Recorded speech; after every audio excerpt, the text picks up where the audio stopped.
Hey guys, it's Bailey. Welcome back to the channel and thank you so much for tuning in to what is going to be a review of some Artis brushes. For those of you who might not be familiar, they are the toothbrush looking things. They've been out, I don't know when they launched actually. I feel like they've been out for about a year, maybe 2 years, maybe even longer. I'm not sure, but since they've launched, there have been quite a few other similar, if not identical, brushes to launch, some of which I've tried and I really didn't see what all the fuss was about, so I thought I would try the actual original Artis brush to launch that kind of started this sort of brush format craze. I got a couple of these from Octoly. For those of you who aren't familiar with what it is, it's basically a site where you can connect with brands, apply to try products, and review them or use them in tutorials. I'll link that down below, but some I also purchased from hsn.com. They carry Artis as well, and so I'll be talking not only about those that I got from Octoly, but also those that I have purchased, and kind of letting you know the difference between the two. Not that there's a difference in the brushes themselves, but HSN, is known where you can get like better deals and bundles and things like that. So mostly just pricing and bundling differences. So the first set I want to talk about is this one right here, where you have 3 brushes and then a cleaning system. The brushes you get in here are 2 ovals. It goes up by size, so like the larger is going to be a large number. This is the oval 6, and then you get an oval 3, and then over here on the, smaller, this is a linear 1. So it's the smallest linear brush they make. Oh, I should also say that all of these are the Elite Mirror Collection. Artis has a couple of different kinds of collections, but all of these that I'm about to talk about come from the Elite Mirror Collection. So one of the most intriguing reasons why I wanted to try these was the versatility that a brush has. As you could tell, it's not like these are labeled contour or blush or foundation or powder or any of that kind of stuff. They are very, very versatile, not only in how they're supposed to be used, but also in the kinds of products that each one of them can handle. All are meant to be used with both powder and liquids and creams interchangeably. They're synthetic fibers, so you don't have to worry about them soaking up a lot of product and grabbing onto, creams or liquids. And they're also supposed to be very easy to clean in between uses so that you can literally go between one product medium like liquid to another like powder in the same sitting. So I'll talk about that as well. When I first ordered these from Octoly, a brand rep actually reached out to me wanting to have a phone call kind of talking about the functionality and explaining all of this brand education, but after kind of combing the Artis website as well, all of this is available there. They talk about how to clean brushes, the difference between Artis versus a normal, kind of traditional shaped and functioning makeup brush and things like that. So all of this, it was super helpful to have that conversation because of all the reviews I've watched, and I've watched a ton after these first came out because I was so curious about them. Not all of them included bits about cleaning or functionality or anything like that. So I wanted this to be kind of a comprehensive look at the collection and the brushes that I've tried specifically. Okay, now let's actually get into the brushes in this set, finally. First of which is the Oval 6 brush. This is one that they recommend for concealer, foundation, blush, bronzer, contour, because it fits nicely in the hollows here, as well as, in this under eye area section. I find I use it most frequently and like it best for concealer. Like I said, it fits right here, as well as contour. Actually, I like it for all. I applied all of the powders on my face today, contour or bronzer, blush, highlight, and concealer using this guy. And I mentioned this kind of as a first impression when I very first used it in that video that I referenced earlier. It doesn't leave any brush strokes. Like, I mean, obviously with powder I wouldn't have expected it to, but with something like a liquid and concealer, the brushes are so densely packed here that I didn't experience any sort of lines. There wasn't a whole lot of buffing that needed to be done to remove any sort of fine lines. It was more just like blending it in and distributing it across the skin. Something else they talked about with this is needing to use less product because the brushes don't absorb any excess product, and really the product is supposed to sit here on top of the brush and really not get absorbed. You're supposed to have to use less product, and so especially with concealer I found needing to do that, and I used not a lot anyway because I love the Tarte Shape Tape, and so I just put a little dot because it's pretty full coverage as is,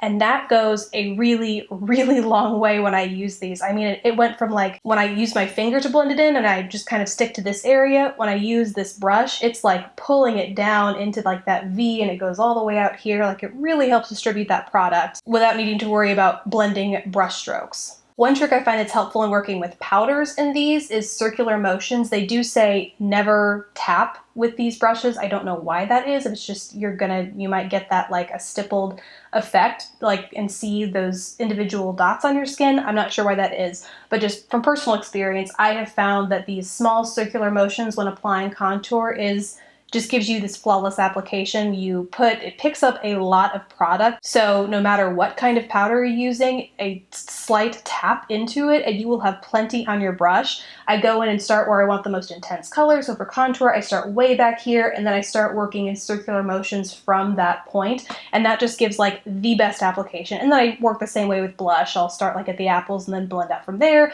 but I have just found that small circular motions are the key to using something like this with a more concentrated pigmented powder product on my face for getting the perfect application without it looking, too concentrated in one place or like a stripe down the side of your face. Small circles are like the way to go with this. Then there's the Oval 3, and depending on if you really contour, like if you go down the sides of your nose, if you really chisel out your cheeks, you can use it for that. I used it today to apply my eyeshadow. It's a good enough size to do a wash of color all over the lids, or if you want to kind of get in this outer corner and buff and blend, or even in the crease, which I actually used today. This was the one I was most skeptical about because I was like, oh, it's so different, so much more different from an eyeshadow brush that I'm used to using. I just didn't know if I was going to like it, how I was going to adjust, and it's easier than you think, especially with a size like this where it's just super easy to do a wash of color across the lid, and then it really is built, more so than I would think, to do the crease and just do this super easy windshield washer or windshield wiper motion throughout the crease. Like it took less than one try for me to kind of get used to the feel of things. And then there's a linear one, which is the thinnest linear brush they have. I have a thicker one that I bought from HSN that I'll talk about later. This is great for eyeliner. It's great for brows. I used to fill in my brows today, and I think it's faster than using kind of a smaller angled brush. And the softer, not that the bristles are softer, but that this gentle kind of sloping shape of the brush makes it easier to get a softer line around the brows. I'm not one to like super chiseled out brows. I kind of like a softer, well-defined, but just a softer edge to my brows. And so this does that really nicely in like minimal strokes. What am I trying to say? It just takes less time. I find having to work through my brows less because this is a little bit bigger and longer than your average angled brow brush, and yet it distributes product really nice and evenly. I use the brow pomade or whatever this is called to do that, and this is somewhat thicker, it's waxier, and yet I am able to clean this off, and I'll talk about how I do that in just a second, but I clean this off in between takes to go from brows to then applying eyeliner. And when I was first talking to the brand rep about this, he mentioned that, eyeliner, there can be a little bit of a learning curve, especially going from something like an angled liner brush or a felt tip liner or something like that to a toothbrush looking thing. And I personally found this was a little bit easier just because it's so easy to run a straight line right across the lash line. I mean, this does half the work for you in keeping that line straight. And then the same goes for like a cat eye. I found that I just had to stamp this on and then kind of fill it in from there. Depending on your approach to a cat eye, that might not be the same for everyone, but I just personally found that it's almost easier with something like this than going in and trying to freehand a wing and, create that angle. This is just, it has that straight line kind of created for you. Now let's talk about the cleaning system. So you can get all three of those brushes on the Artis website for $105, I believe, but on hsn.com, you get those three brushes plus this cleaning set, which I think is a must-have if you're going to invest in these brushes. I just think this is totally invaluable because it makes cleaning your brushes in between, like during one sitting of makeup, so much easier.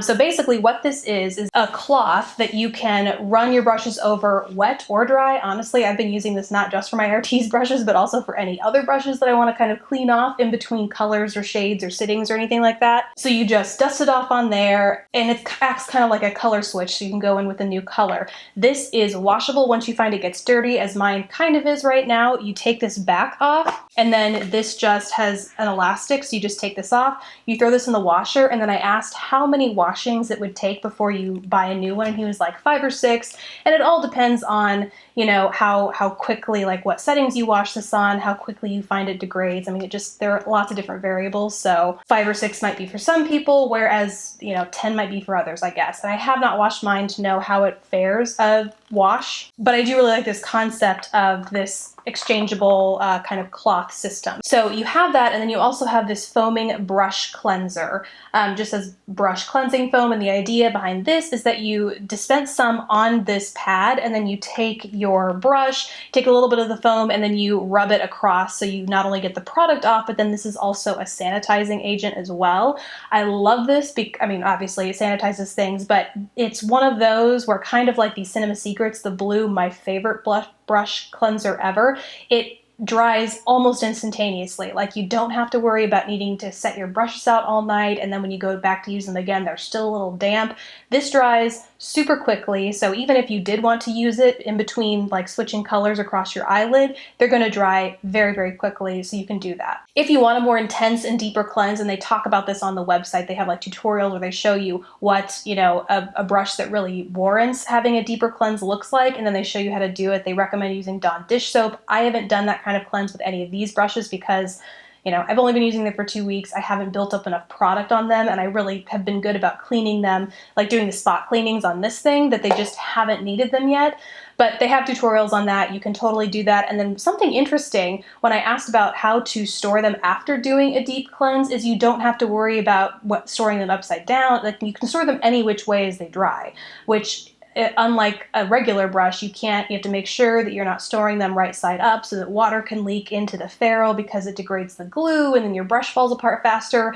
There is no restraint around how and where you dry these. So that's the first set, and I feel like I've been going on forever about these, but it's also included kind of the cleaning information in it as well. It's also my favorite set because you get the 3 brushes, and 3 that I think are really, really useful because they're so multi-use. Like this guy, you know, is not only good for concealer. They say foundation, but I'm gonna be honest, I like a different brush better for foundation. And then you also get it for the precise kind of powder work across the face. They're just really versatile brushes, and then you also get the cleaning system, and for what you can buy it for on HSN, I just think it's such a good deal. So that is easily my favorite. Now onto a somewhat larger brush. This is the Mirror Palm brush, and you can see it is pretty stinking big. On the back here, it has the mirror finish, which, by the way, when I first saw these, I thought they were gonna be super heavy and feel, you know, really luxurious. Not that they don't feel luxurious, but they're actually very, very light. The end here is a little weighted, and it counterbalances the weighted end here, and the larger the brush, the more weighted it is on the brush side.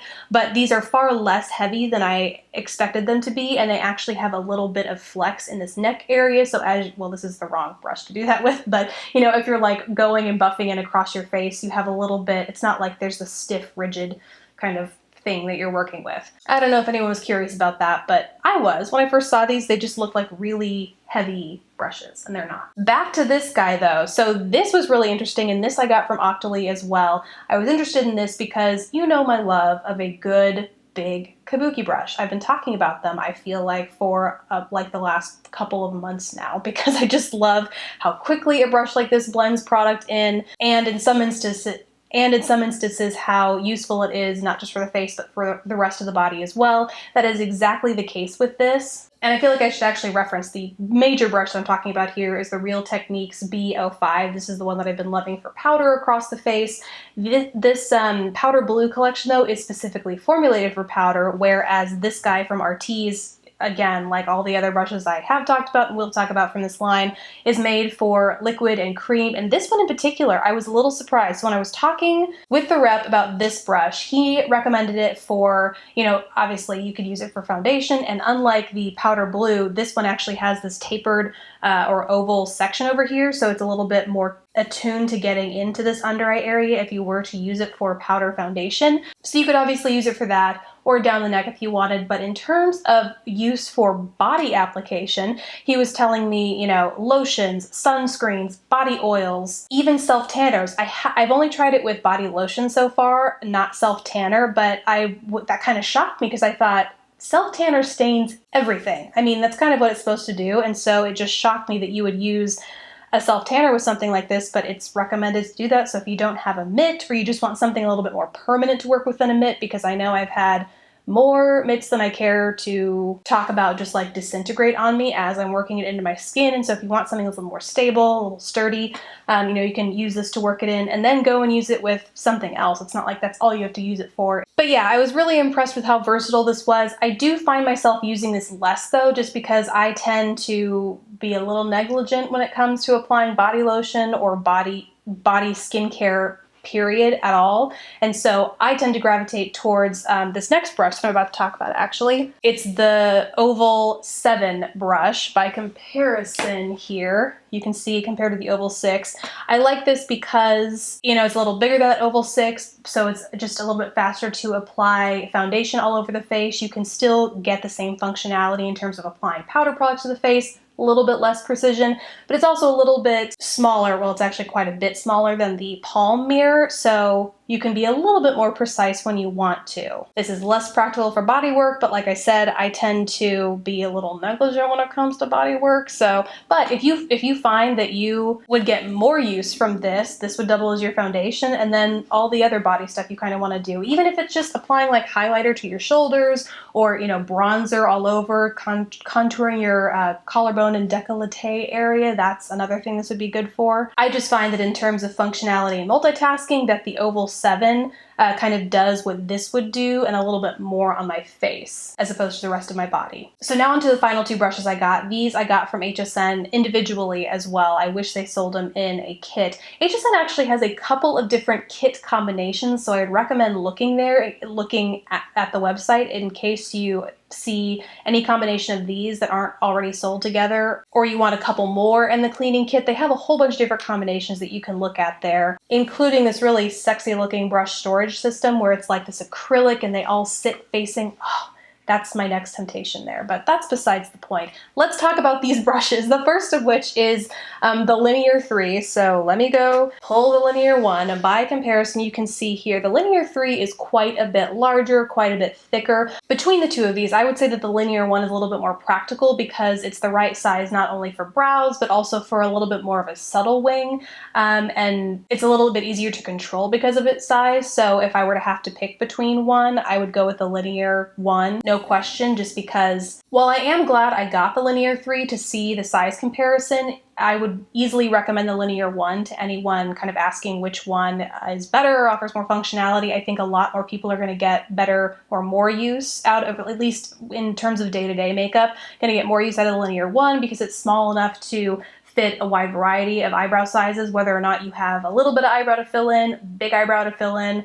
You know, this one really is going to be good for larger brows, but smaller brows might find it a little too overwhelming. Likewise with liner, if you just want kind of a nice subtle thin line, this one can do that for you, but then you can also build it up, whereas this is just going to give you kind of that thick stamp of liner. Not a bad thing, but I just feel like the Linear 1 offers a little bit more versatility. And last up is the Circle 1R. It's called 1R because it has this rounded shape up here, and they do have an alternative that is the same size with a flat tip. I went with the rounded just because it seemed like I could get a little bit more precision in the outer eye area if you, kind of like I've done with these, where you just tap that into the powder and then you go and dot that onto the eye, and it's just easier to buff and blend that out. That flat edge to me seemed like it'd be better for a lip application, but might be a little bit less flexible or versatile in terms of blending anywhere else around the face. This could also be used for spot concealing if you have like smaller blemishes. I do, because I have a massive one right here, but you can use this, you know, to blend out concealer across smaller blemishes throughout the face, get in around the nose area, blend concealer and that like precise concealer in the under eye area, or do contour up and down the nose. Again, this just serves a lot of different purposes, and I really like this, especially if you're considering, you know, a couple of these for your eyes. Like if you were to get the kit with the cleaning pad, which also includes the Oval 3, this guy, these two are really, really nice duos for the eyes because this one gets your crease, it gets the color all across the lid, and then this one kind of has your outer corner and even your lower lash line a little bit if you don't mind, you know, like a thicker little bit of shading down there. This is a really good eye duo. So that's it for all the brushes that I had to talk about here today. Overall, I'm pretty impressed with this collection, or like the Artis brush concept. Like I said, I had tried a couple of like off-brand, I think I got them from Amazon or something, I can't even remember where, and I wasn't as impressed with them. I really liked the shape of the one that I had, like the Circle 1R, but beyond that, I didn't really see what the fuss was about in terms of the other shapes that I had. They've felt like they just kind of pushed product around. They didn't really help blend things in any better. And so I think there's a definite difference in the kind of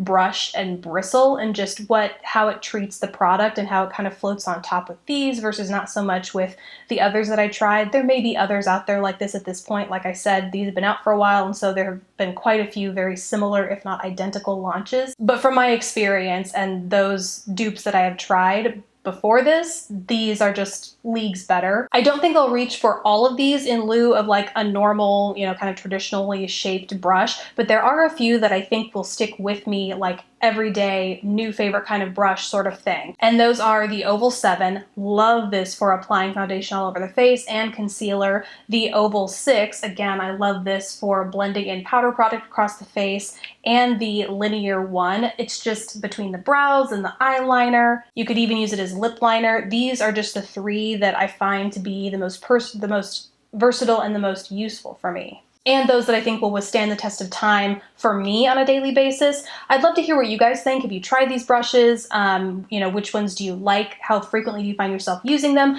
Let me know in the comments below. I really hope you guys found this video useful. Thank you so much for watching. Please don't forget to subscribe if you haven't already, and I will catch you in the next video. Bye, guys.